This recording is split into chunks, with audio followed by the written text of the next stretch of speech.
एक समूह ने खुद को रेजिस्टेंस फ्रंट टीआरएफ कहते हुए इस हमले की जिम्मेदारी ली है। यह समूह संयुक्त राष्ट्र द्वारा प्रतिबंधित पाकिस्तानी आतंकवादी समूह लश्कर-ए-तैयबा से जुड़ा हुआ है।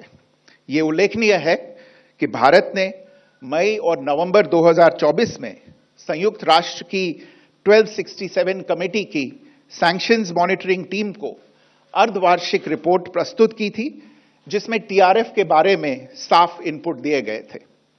इससे पाकिस्तान स्थित आतंकवादी समूहों के लिए कवर के रूप में टीआरएफ की भूमिका सामने आई थी।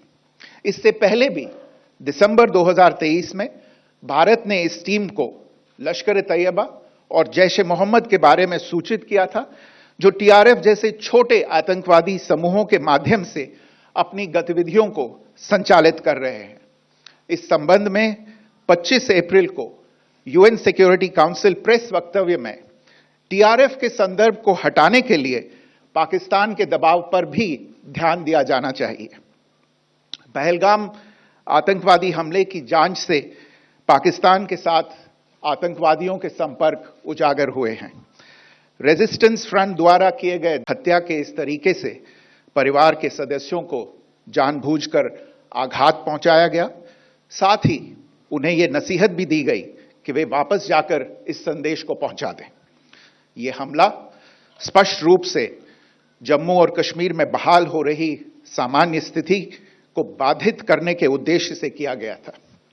चूंकि पर्यटन फिर से अर्थव्यवस्था का मुख्य आधार बन रहा था, इस हमले का मुख्य उद्देश्य इसे प्रतिकूल रूप से प्रभावित करना था।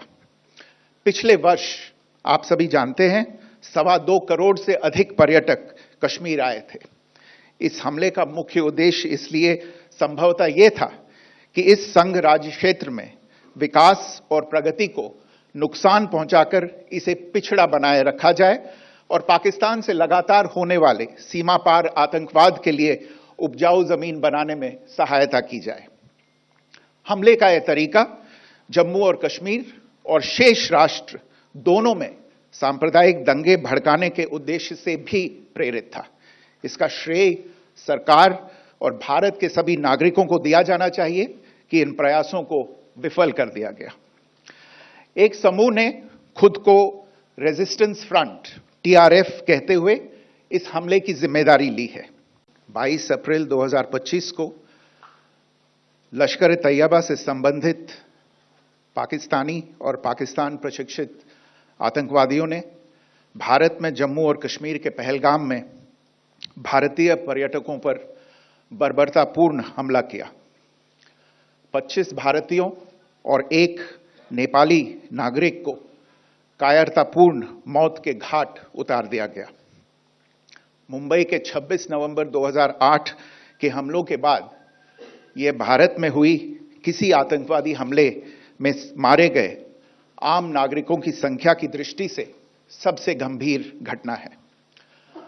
पहलगाम का हमला अत्यधिक बर्बरतापूर्ण था, जिसमें वहां मौजूद लोगों को करीब से और उनके परिवारों के सामने सिर पर गोली मारी गई।